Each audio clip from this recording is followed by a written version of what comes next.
Fala pessoal, tudo bem?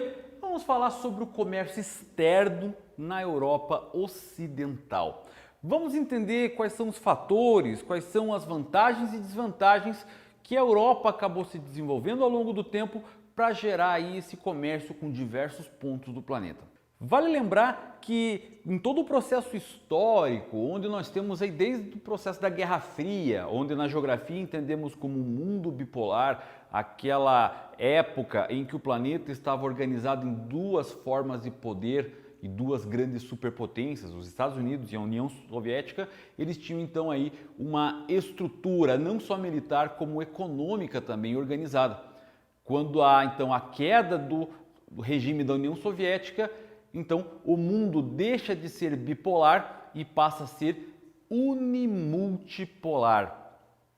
Unipolar na questão militar, onde os Estados Unidos continua sendo soberano na questão de formação dissuativa, ou seja, de força militar. Nenhum país tem capacidade de competição com os Estados Unidos. Porém, na parte econômica, o mundo passa a ser um mundo multipolar, pois os Estados Unidos têm o seu valor, o seu potencial econômico, mas ao longo desse processo criou novas forças econômicas em todo o globo. É o caso da União Europeia. Os países da Europa Ocidental, principalmente, acabam tendo aí essa importância no jogo econômico geopolítico atual. É importante colocar também que um cientista econômico político americano chamado Lester Turow, ele diz que nesses mundos atuais, nesse momento atual da economia, globalização, não existe mais concorrência, e sim cooperação. Um país pode competir e ao mesmo tempo colaborar com o outro, sem problema algum. E é nesse sentido em que hoje o processo da economia, da organização do comércio internacional acaba acontecendo. Vejam, tem a organização da formação dos blocos econômicos. A Europa Ocidental forma a União Europeia e o comércio interno acaba sendo fortalecido para organizar todo um comércio externo. Nesse sentido, então, as principais relações dessa Europa Ocidental são realizados com países desenvolvidos também, dentro dessa ótica, dessa multipolaridade. Os outros polos de poder econômico, os Estados Unidos, o Japão e agora, nos últimos anos, devido a essa emergência da China, também com o pessoal lá da China continental. Agora, nesse processo de organização, os Estados Unidos e o Japão acabam tendo ali mais integração e a China num segundo plano.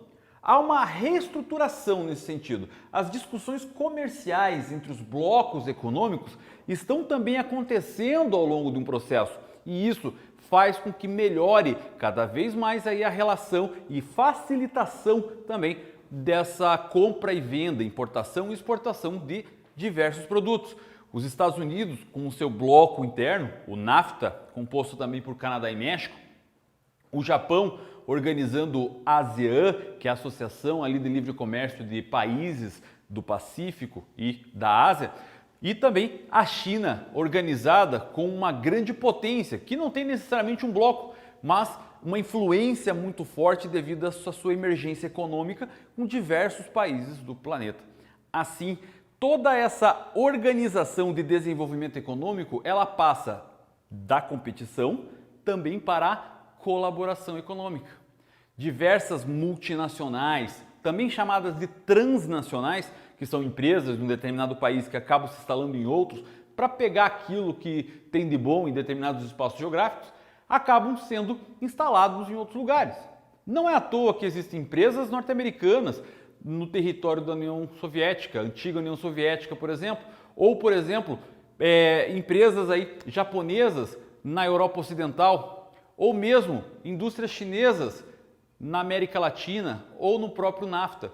Perceba então que toda essa organização acaba sendo importante, principalmente para esse bloco fortalecido e integrado que é a União Europeia dentro da ótica da Europa Ocidental. A Europa Ocidental ela é uma grande importadora de petróleo. Todo esse desenvolvimento industrial precisa de um recurso energético. E a Europa não tem, ela é totalmente dependente estrategicamente dessa matriz de energia. E onde vai buscar? Vai buscar justamente nos lugares onde ela consegue fazer essas relações comerciais. A Venezuela, o Oriente Médio, o próprio Estados Unidos e também a China e o Japão. Esse potencial energético, a tecnologia de desenvolver máquinas para a melhoria de sua autonomia de consumo acaba sendo importante nessa situação.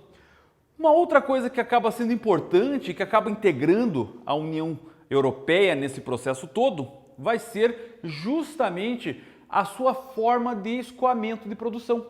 Como ela vai estar ali no meio de toda uma relação, de toda uma organização de países que são ali compradores e vendedores desse comércio internacional, ela acaba tendo ali então uma via de transporte, de escoamento de produtos que acaba abastecendo tanto a América quanto a Ásia.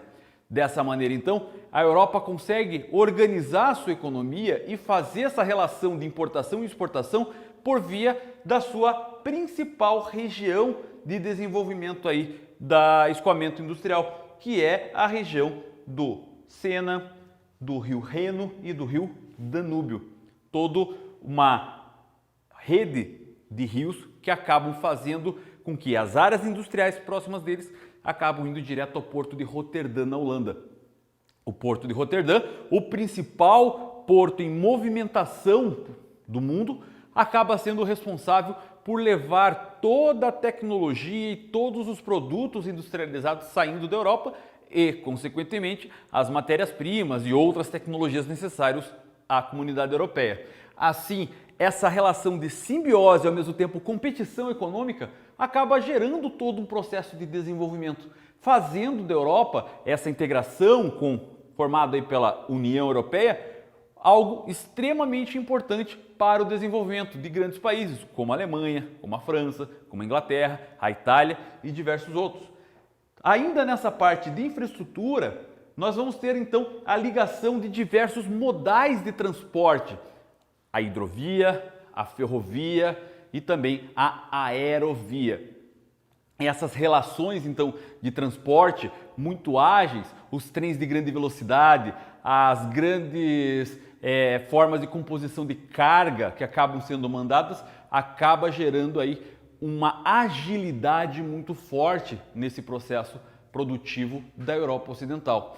Vale lembrar também que a grande área de desenvolvimento industrial da União Europeia, da Europa Ocidental, que fica entre o sul do Reino Unido até o norte da Itália, o Vale do Reno, acaba também tendo uma grande importância no setor de tecnologia. E isso faz com que outros países desse eixo central econômico acabem também sendo extremamente dependentes, como a indústria aeroespacial, por exemplo, e a indústria automotiva.